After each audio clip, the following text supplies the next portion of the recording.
낚시터는요 사람 많아요. 시끄럽다는 얘기가 아니에요. 네. 사람이 많아요. 소위 자살이라든가 이런 거 생각하면 되게 이상해요. 그리고 살인을 생각하기도 좀 이상해요.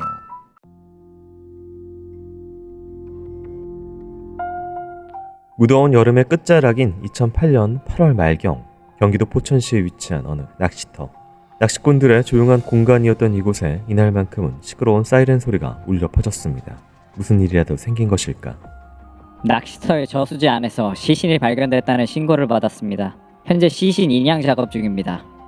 낚시터에서 익사체로 발견된 시신 한 구. 우트로 올려진 시신의 신원을 확인한 결과 46살의 여성 김진영 씨로 밝혀졌습니다. 즉시 부검을 의뢰한 경찰. 시신에 특별한 점은 없었습니다. 상흔이나 자창 등 눈에 보이는 외상도 없었고요. 익사한 지도 오래 지나지 않아 보였습니다.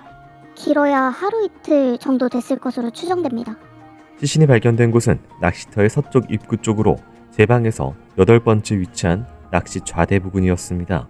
관계자는 이곳이 물의 흐름이 없는 저수지라 시신이 발견된 지점이 곧 물에 빠진 지점일 것이라고 추정했습니다.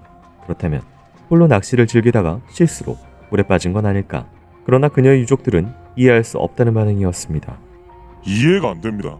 걔는 평소 낚시를 즐겨하는 애도 아니라고요. 게다가 수영도 못하는데 굳이 낚시터로 혼자 갔을 리가 없어요. 가족들이 말하는 이상한 점은 이뿐만이 아니었습니다.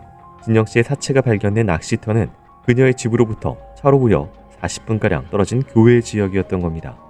낚시를 즐겨 하지도 않는 그녀가 굳이 아는 사람만 찾는다는 낚시터를 찾아가고 수영을 잘 하지도 못하는 상황에서 부주의하게 굴었다는 게 이상하다는 가족들. 가족들 말에 일리가 있습니다. 김 씨가 발견된 낚시 좌대 근처에는 그녀가 실제로 낚시를 즐겼다고 할 만한 낚시용품도 전혀 없었습니다. 그녀의 복장 역시 낚시를 가기 위한 복장보다는 누군가를 만나러 가는 복장처럼 보입니다.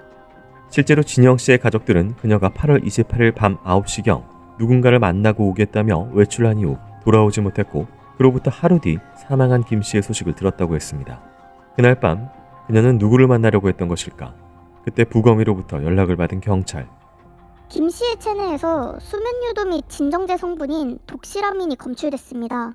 하지만 독시라민은 종합감기약에도 사용되는 화학물질인데다 여성분 혈액에서 감기약 성분인 아세트아미노펜도 검출된 것을 보면 감기약을 복용했을 가능성도 배제할 순 없습니다. 사망 직전 수면 유도 및 진정제 약물을 복용했거나 혹은 그 성분이 포함된 감기약을 복용했을 것으로 보인다는 진영 씨. 그건 자의였을까? 과연 김 씨가 집을 나선 이후 그녀에게 무슨 일이 벌어졌던 것인지 저수지에 떠오른 진실을 찾는 수사가 시작됐습니다.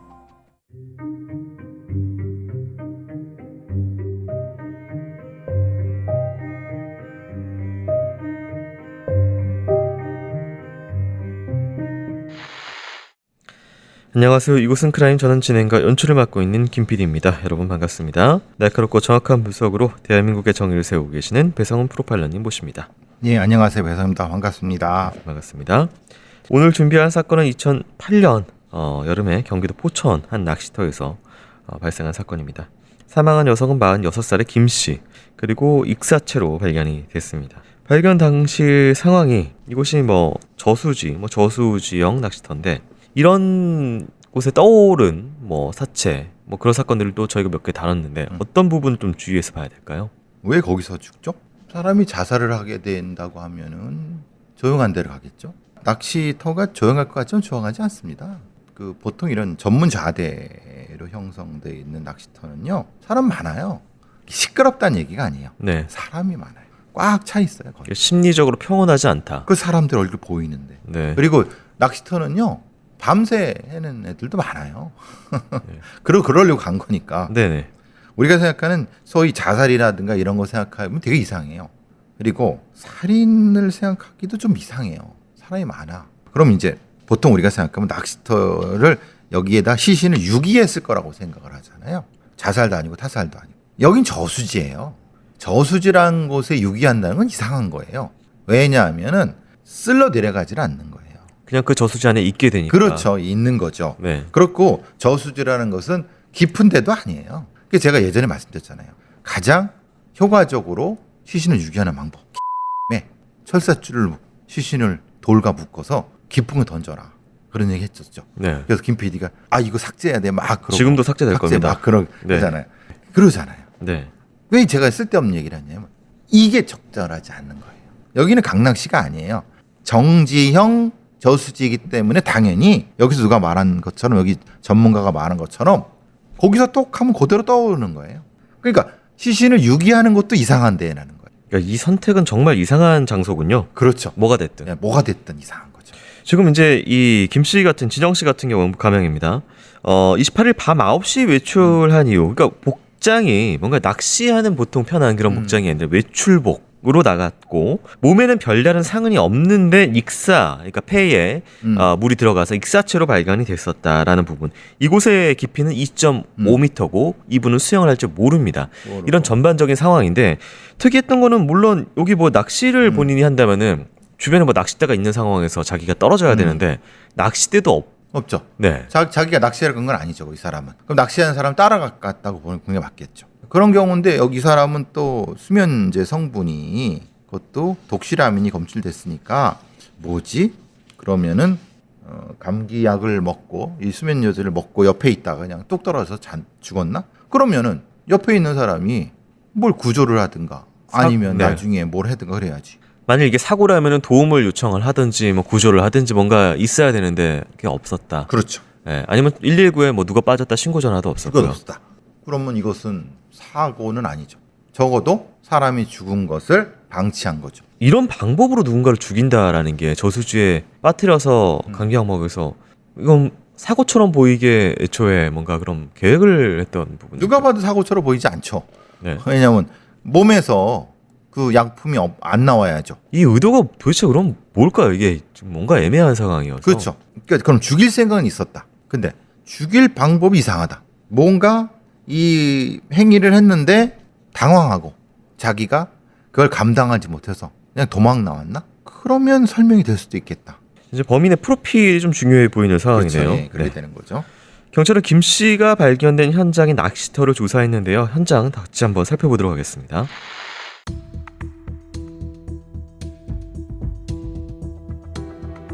김 씨와 전혀 연고가 없어 보이는 포천의 낚시터.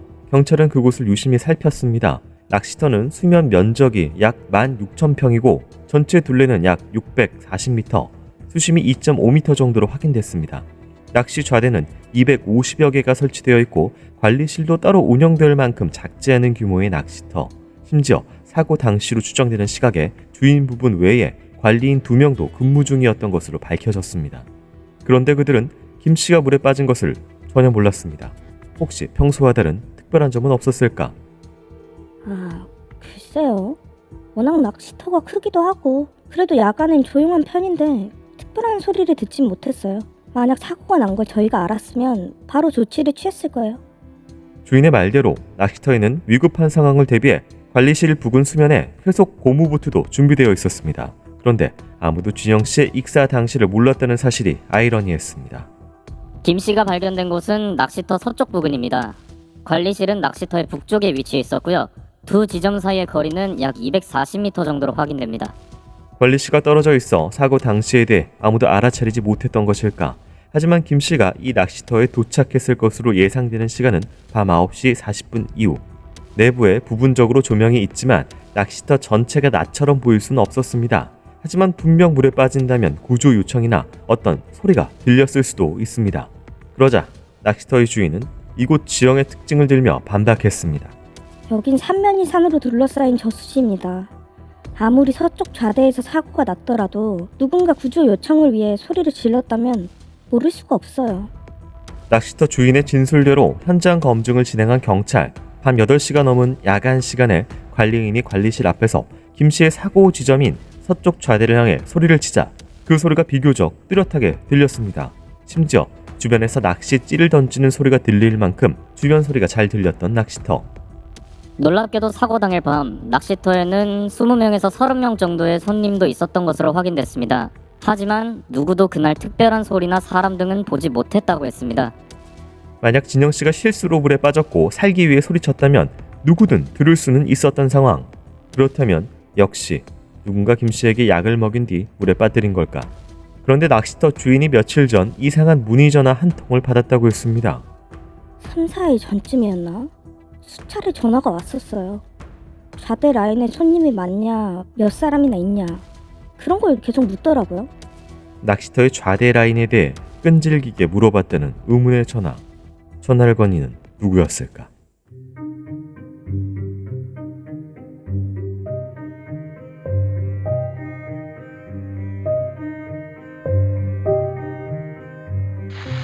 이 낚시터의 특징에 대해서 좀 살펴봤습니다. 규모가 좀 있고 사람도 당시에 있었고 고요했던 꽤 큰 데죠? 네네. 꽤 규모가 있는 저수지예요. 네. 좌대가 250개 정도인데 이게 좀 촘촘히 있는 경우도 있지만 보통 낚시꾼들은 띄엄띄엄 있는 데를 좋아하죠. 왜냐하면 자기만 잡으려고 좋은. 이제 그리고 잘 안 보이는 경우도 있어요. 그런데 문제는 소리는 들려요. 지금 이게 가장 문제가 부부 있고 관리인 둘이 4명이나 있단 말이에요. 그러면은 뭔가 풍덩하면은 소리가 들렸을 거예요. 누군가는. 손님들도 20명에서 30명 가까이 있었다. 그렇죠. 네. 그러면 적어도 민감하니까 들렸을 수 있어요. 근데 풍덩하는 게 없었다는 것은 뭐냐면 사실은 이 분이 언제 돌아가셨는지가 조금 문제가 돼요. 보통 좌대에는 이렇게 전화로 예약을 하죠. 이게 이제 그 배를 통해서 넣어주는 데가 있고 네. 아니면 그냥 이 물가에 있는 경우는 자기가 그냥 가서 하면 되는 데가 있어요. 방해받기 싫습니다. 그러니까 보통 그러니까 가서 하고 저기 사람이 있구나 그러면 그 사람이구나라고 하고 많은 경우가 있어요. 아마 이건 후자일 것 같아요. 이 경우는. 그래서 죽여서 데리고 와서 넣었을 수 있다는 생각이 들었어요. 왜냐? 거기를 걸어서 가는 거를 네. 접근하는 이 피해자가 접근하는 걸 본 사람이 없어요. 그러면은 어디서 죽었다고 하는 걸 확정할 수가 없죠. 그러니까 이제 수면제 취해갖고 끌려갔을 수도 있다는 얘기예요. 그냥 들쳐갖고 와가지고 그냥 슬그머니 물에다가 슉 넣었을. 예, 그랬을 네. 수 있다는 거예요. 알겠습니다. 근데 이게 지금 물론 물의 흐름이 없기 때문에 네. 빠지신 곳이 그 위치일 거로 추정이 되는 상황인데. 그건 명확하죠. 그거는 네. 왜냐면 뭐 물 안에서 어떻게 할 수가 없었고 네. 만약에 그걸 움직이려고 하면 배가 있어야 되거든요. 네. 근데 이 거리가 빠지신 곳의 포인트 거리가 이제 관리동이라고 하는 곳에서 240m 정도 거리이고 주변에도 어쨌든 30명 가까이 사람들이 있는데 이런 곳을 지금 유기지로 선택을 했다라는 것은 일단은 뭐 어떤 범인에 대해서 뭐를 알려줄 수 있을까요? 거기를 잘한다. 네. 낚시하는 사람이다 확실히. 그 생태를 적시 잘할 거다. 낚시터 좌대 이런 건 잘하는 사람일 거다. 범인이나 범인들은 너무 여기 선택하는 건 너무 이상해요.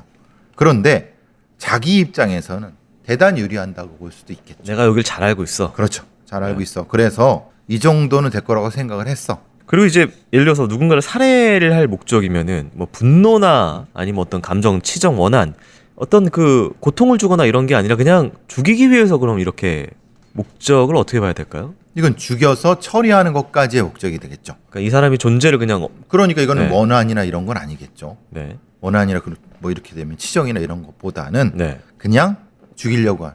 그럼 뭐 금전 문제일 수 있을 가능성도 높겠죠. 자, 의문이 가득했던 김 씨의 사망 이후 어떻게 수사됐는지 내용 살펴보도록 하겠습니다.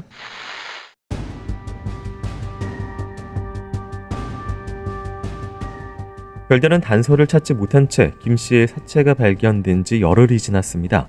경찰은 김 씨에게 원한을 살 만한 사람은 없었는지 조사를 이어갔습니다. 그런데 그녀의 수첩에서 수상한 메모를 발견한 경찰. 전기뿐 아니라 잡수리하는 오빠에게 1,000만 원을 갖다 주었다. 이게 무슨 말일까? 경찰은 김 씨의 가족들을 통해 단서를 찾을 수 있었습니다. 진영이가 예전에 토지 수용 보상금 명목으로 1,000만 원 정도의 돈을 받았었어요. 그런데 며칠 전부터 돈을 불릴 수 있을 것 같다고 그러더라고요.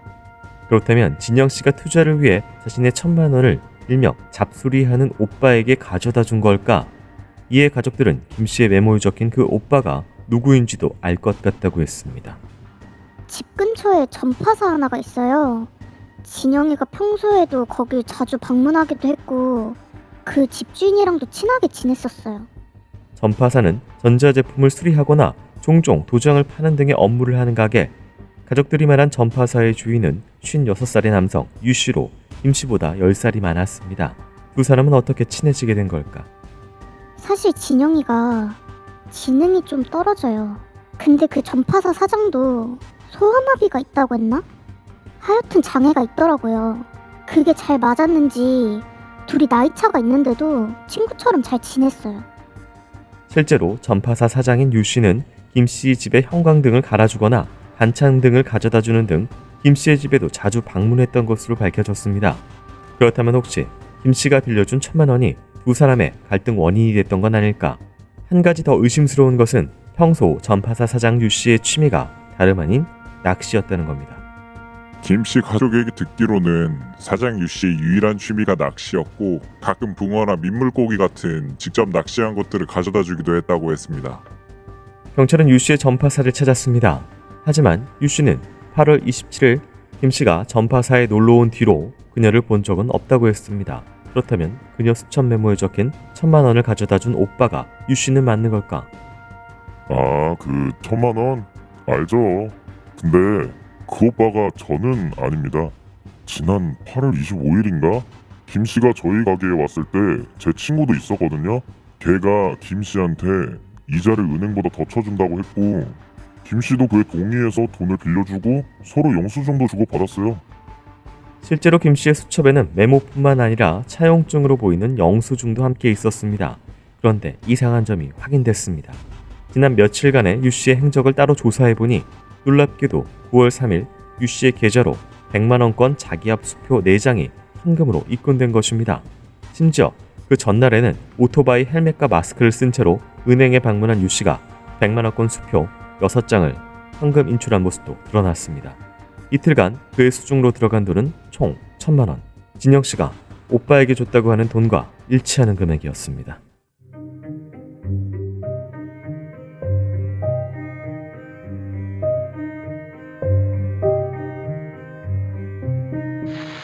지금 용의자가 한 명이 나왔습니다. 지금 메모의 내용이 잡수리하는 오빠라는 사람에게 1,000만 원을 줬다라는 전기 집수리일 수 있어요. 네. 전기 집수리하는 오빠. 문제는 근데 이 돌아가신 분이 아마도 지능이 좀 떨어지고 그런 부분이 있어서 이 전파 사장이 조금 이용했을 수 있다는 생각을 해요. 평소에도 예예예. 네. 그런 경우도 종종 있거든요. 이 전파사의 유 씨가 너무 좀 의심이 가네요. 그러니까 사실 뭐 낚시를 한다고 모든 사람이 다 용의자는 아니지만 지금 우리가 찾는 용의자가 낚시터를 좀 잘 낚시터에 익숙한. 네. 네. 그런 사람이기 때문에 또 용의선상이 드는데 하필 또 돈이 네. 그 사람이잖아요. 금액이 이게 예를 들면서 뭐 2,000, 1,000 이 차이가 아니라 1,000이라서 이게 그렇죠. 돈이 어쨌든 그 사람한테 들어갔잖아요. 그 사람 낚시하고. 그럼 누가 봐도 이 사람이 용의자죠. 네. 강력한. 또 이제 유 씨 같은 경우에는 특징이 다리가 장애가 있어서 소아마비가 있어서 좀 저는 부분이 있고 근데 이제 또 그런 상황에서 누군가를 이제 뭔가 뭐 낚시터에 뭐 들고 이동하고 뭐 죽이고 이런 것이 뭐 쉽지는 않아 보여서 쉽지 않을까요? 이 장애 정도가 따라 다르겠죠. 그런데 56세 정도면은 50년 이상을 이렇게 살았다고 하면은 네. 우리가 생각하는 대로 그렇게 신체적으로 떨어지거나 그러진 않을 거예요. 그러니까 장애가 있어도 장애가 있음에 익숙해서 그렇죠. 예. 네. 이건 장애하고 무관하고 범죄성에 대한 부분 같아요. 음. 충분히 여성 하나 정도는 쉽게 뭔가 제압을 할 수 있는 그거는 어려운 것 같진 않아요. 네. 또한 그 김진영 씨 몸에서 수면제 성분이 검출됐기 때문에 일단 먹여놓으면은 조금 그렇죠. 더 쉽게 그렇죠. 이 전파사 사장과 돌아가신 분 사이 어떤 관계가 있는지를 추적해 봐야죠. 네, 돈의 흐름이 일단 제일 중요해 보이긴 합니다. 네. 네. 경찰은 전파사 사장 유 씨가 갑자기 1,000만 원을 인출한 상황에 대해서 조사를 이어갔는데요. 수사 내용 살펴보도록 하겠습니다.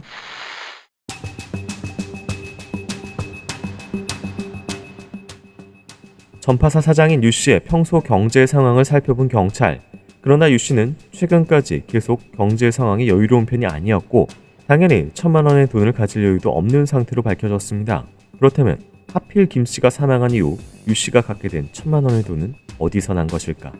과거 유 씨는 김 씨가 토지 보상금으로 1,000만 원을 받은 걸 알게 되자 김 씨에게 컴퓨터를 사달라고 하는 등 금품을 집요하게 요구한 적이 있던 사실도 확인됐습니다.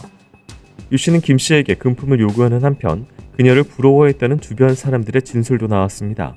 그렇게 유 씨에 대한 의문이 더해갔지만 직접적인 물증이 더 필요했습니다.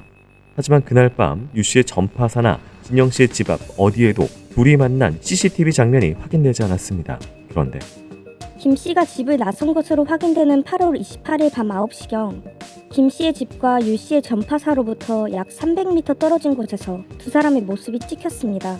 유 씨는 오토바이를 가져왔고 김 씨를 태운 뒤 사라졌습니다.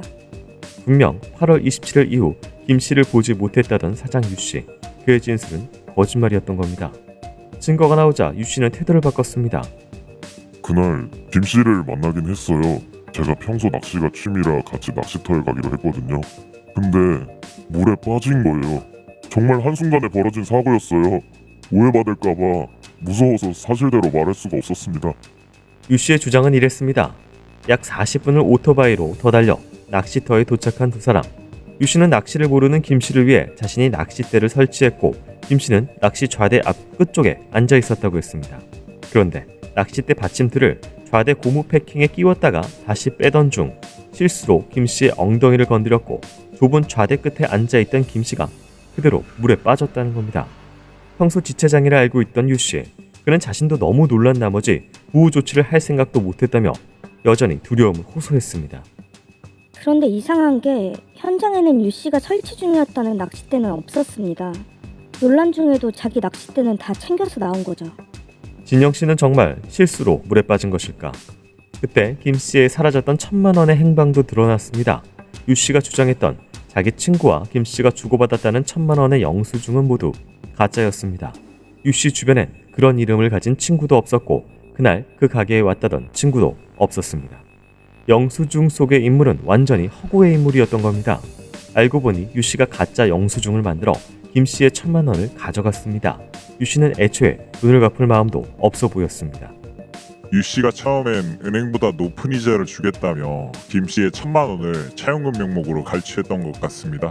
그때 영수증을 써줬는데 자기 이름이 아닌 가명을 적어줬더라고요. 가명을 써가며 김 씨의 1,000만 원을 갈취했던 유 씨. 그런데 이상했던 것은 유 씨가 며칠 뒤 김 씨를 다시 불렀다는 겁니다. 그리고 실제 그 돈은 내 친구가 사용하는 돈인데 저녁에 우리 가게에 찾아오면 친구 명의의 영수증을 써주겠다며 말을 바꿨습니다. 굳이 의심가는 행동을 자초한 유 씨. 가족들은 유 씨가 이미 그때부터 김 씨를 살해할 의도를 가지고 있었던 것이라고 계획살인을 의심했습니다. 그런데 1심의 판결 결과가 나오자 가족들은 충격을 금할 수 없었습니다.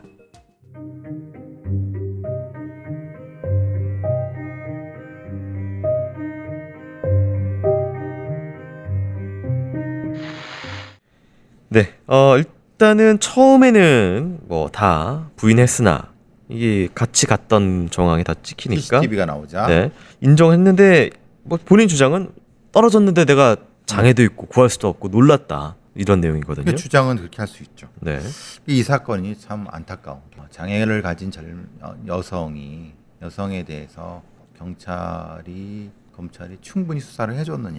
좀 거기엔 깊은 의문을 가져요. 물론 이제 경찰이 현장 검증을 하면서 소리가 얼마나 들리는 확인을 했다고 하면 그러는 김에 뭘 확인했어야 되는가 하면 유가 본인 말대로 그 시간대에 사람을 옆에 놓고 그 뭐 피해자 대역을 놓고 네. 툭 쳐갖고 빠지는데 네, 그것까지도 재현을 했어야죠. 그리고 유가 자기가 빠져갖고 내가 어쩔 수 없어갖고 지체장애 때문에 그걸 못했다고 하는데 네, 실제로 그렇게 될 수 있는지 실제로 유의 신체적 능력에 대한 부분은 검증된 바가 없어요. 네, 전적으로 본인의 얘기예요. 본인이 뭐라 그랬냐면 빠져갖고 겁이 나갖고 그냥 왔다는 거잖아요.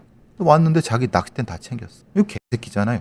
자기가 잘못해서 사람을 죽였는데 자기 낚싯대가 더 소중한 거잖아요. 낚싯대를 다 챙겨서 가방에 넣고 오토바이를 타고 갔다. 조용히 나왔어요. 전화 신고는 안 했다 119에. 그렇죠. 아니 시체라도 찾아줘야 되잖아요. 그런 생각도 안 했잖아요. 그럼 본인의 이 말을 어떻게 믿어요? 저희가 앞서서 확인한 바에 의하면은 여기가 낚싯줄을 던지는 소리도 폭 들어가는 소리도 들린다. 그렇죠. 그 밤에. 그 밤에 굉장히 조용해요, 사실은. 근데 성인 여성이 떨어져서 허우적 풍덩풍덩 하는데 소리를 그리고 분명히 얘기를 했을 수 있어요. 네. 살려달라고. 네. 살려달라고가 없잖아요. 네. 저는 그래서 그게 아니라 이놈이 애초에 수면제를 먹이고 태워갖고 그럼 뒤에 쭉 쳐져 오잖아요. 네. 그럼 거기에 갖고 들고 넣어버렸을 수 있겠다. 그걸 검증을 했어야지. 유 씨는 참고로 이제 그 김진영 씨가 수영을 못한다는 사실을 평소에 알고 있었다라고 그죠? 합니다. 네, 알고 있었어요. 네. 그리고 또 평소에 피해자가 진영 씨가 이런 얘기를 했다고 해요. 내가 예전에도 돈을 빌려줬는데 영수증이 없어서 내가 그 돈을 자주 못 받았다는 푸념을 이 유 씨에게 했었다. 그래서 이제 허구의 인물로 드러났죠. 좀 영수증의 인물은 뭐 영수증을 주긴 했지만 이게 또 가짜로 일단 안심을 시킬 수 있는 도구인 영수증을 만들어냈다. 이런 부분이. 그럼 영수증을 언제 만든 걸까요? 그 수첩이 어디 있었을까요? 돌아가신 분의 수첩. 영수증을 누가 쓴 거죠? 유 씨가 쓴 거잖아요. 네네네. 이건 본인의 집에서 가족들이 발견한 수첩이거든요. 김 씨의. 네. 그러면은 네. 그걸 나중에 썼을까요? 하여튼 어쨌든 지금 이 유의 얘기는 네. 사실은 저는 전혀 더 믿을 수가 없어요. 적어도 낚시터에서의 유의 행동은 싹 다 검증을 했어야 돼요. 그러니까 27일 이후로 못 봤다고 하는데 이제 27일 이후에 이제 사건에 이 진영 씨가 빠지고 다음 달로 넘어간 9월 3일 날 돈을 인출하러 룰루랄라 가서 돈을 그렇죠. 자기가 1,000만 원을 먹거든요, 일명. 그렇죠. 뭐 신고도 안 해주고. 그러니까요. 근데 그런 놈의 말을 어떻게 믿냐 이 말이에요. 뭐 1심부터 먼저 살펴보겠습니다. 피고인이 피해자로부터 1,000만 원을 차용한 것 이외에는 피고인과 피해자 사이의 갈등 관계 등 강도 살인의 동기가 될 만한 아무런 사정이 존재하지 아니하고 피고인에게 급박한 경제적인 사정이 있었다고 보이지 않는 점, 피고인이 사람들의 시선을 피하여 피해자와 밤내 낚시터에 간 행위를 살인의 유인 행위로 단정하기 어려운 점, 소아마비로 한쪽 다리를 저는 피해자의 입장에서는 어두운 밤 피해자가 물에 빠진 것을 보고 당황하고 겁이나 쉽사리 피해자에 대한 구호 조치를 취하기 어려웠던 것으로 볼 수도 있는 점 등을 종합하여 보면 피고인에게 피해자를 살해하려는 확정적 또는 미필적 고의가 있었다고 단정하기는 어렵고 달리 이를 인정할 만한 증거가 없다면서 금고인연을 선고를 합니다. 이거 굉장히 가족들이 충격을 받았고 이게 이해가 되는 판결입니까? 야, 이 세상의 판사, 대한민국 판사, 야, 이걸 어떻게 이렇게 지적 장애를 가진 여성이라고 피해자라고 해서 전혀 신경을 안 쓴 거 아니냐? 어떻게 이게 가능하게? 그게 겁난다고 그게 말이나 돼요? 최소한 여기 사람 빠졌어요라고 하고 도와주세요라고도 할 수 있잖아요. 네. 그러면은 이게 사고라는 거 입증이 되잖아요. 그럼 죽었다 그래도 면책이 되는데 그게 아니라 초용이 오잖아요. 그러니까 저는 그게 아니라 애초에 죽일 생각을 가지고 먹여서 넣었다. 그러니까 왔지. 아니, 이렇게 생각하는 게 합리적이지 않아요? 이거는 사실은 국민참여재판을 한다면은 국민참여 배심원들도 이런 식으로 판단은 안 할 것 이거는- 같은. 아, 이건 로스쿨 네. 금방 나온 애들도 이게 어떻게 이렇게 판단을 합니까? 어쨌든 그래서 항소심이 열렸고요. 2심으로 넘어갑니다. 이 사건 범행은 피고인이 간질환이 있고 정신 능력이 부족한 피해자를 낚시터로 데려간 후 자신의 행위로 인하여 물에 빠진 피해자를 그대로 방치한 채 피해자의 구호를 위한 어떠한 조치도 취하지 아니함으로써 피해자를 익사하게 한 것으로 그 부작위가 자기에 의한 살인행위와 동등한 정도로 평가될 만큼 비난 가능성이 크다. 또한 상황에 따라 자신에게 불리한 점에 대해서는 기억이 나지 않는다고 진술하는 한편 자신에게 유리한 점에 대해서는 상세하게 변명하면서 자신이 저지른 범행에 대하여 솔직한 반성의 태도를 보이고 있지 아니한 점 등에 비추어 피고인을 그 책임에 상응할 엄한 처벌을 할 필요성이 있어 보인다고 해서 징역 10년을 선고를 합니다.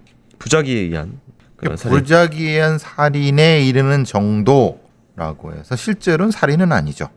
뭔가 이것도 찜찜해. 사실은 생각해보면 굉장히 잔혹하게 계획적으로 죽인 거예요. 그렇게 사실 추정은 됩니다. 네. 네. 아니, 약을 먹여서 네. 물에 넣고 조용히 온 거잖아요. 네.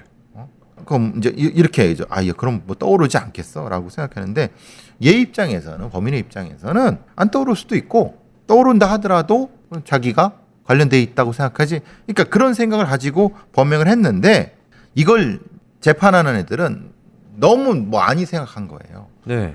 아니 그렇게 잔혹하게 생각하는 범인이 그 떠오른다고 생각 못했어? 그건 자기들 생각이죠. 이건 어디로 봐도 이건 수사 미진이에요. 살해 의도는 지금 판결문 어디에도 언급이 안 됩니다. 근데 지금 저희가 계속 본 바에 의하면 약을 먹고 밀어넣고 지금 구조 신호도 없고 아무도 소리를 못 듣고 이런 걸 다 종합해 보면 사실 의식이 없는 상태에서 빠진 상황이기 때문에 그럼요. 살인이 의도가 있잖아요. 그렇다면 이제 네. 본인이 네. 본인의 근육을 이용해서 들어간 것은 아니면은 이거는 누군가 넣었다는 것이고 그렇다면 그렇죠. 무조건 범인은 유 씨라는 당연한 그렇죠. 논리적인 귀결이 와야 되는데 그게 없어요. 그러니까 아예 기본적인 전제 설정이 잘못된 거예요. 그러니까 그거는 당연히 이 피해자가 보호받지 못하는 장애인, 지적 장애인이기 때문에 그냥 수사에 집중하지 못했던 것 같아요. 2008년에 지금 벌어진 사건이고 2018년에 나왔습니다. 이 지금 굉장히 지금 이 그렇게 생각했던 것 같아요. 피해자분은 뭐 그러니까 주변인들이 평가에 친구라고 좀 같이 생각하고 지냈다라는 주변인들의 이야기가 있을 정도로 유 씨를 어느 정도 좀 믿었던 것 같은데 유 씨는 그 1,000만 원을 이용해 먹을 생각을 해서 결국 자기가 가져가고 그거를 은폐하기 위해서 사람을 그렇죠. 자기를 친구라고 생각하는 여성을 끔찍하게 이렇게 저희가 보기에는 의도적으로 살해한 것으로 보이는데 법원의 판결은 그냥 구해주지 않아서 사망한 것으로 판단했습니다. 본인은 진실을 제일 잘 알고 있겠죠. 네, 지금 뭐 이 방송을 아마 보고 계실 수도 있을 것 같은데 어떤 생각이신지 궁금합니다. 자, 억울한 죽음을 당한 피해자의 명복을 빕니다. 교수님 오늘도 수고하셨습니다. 수고하셨습니다.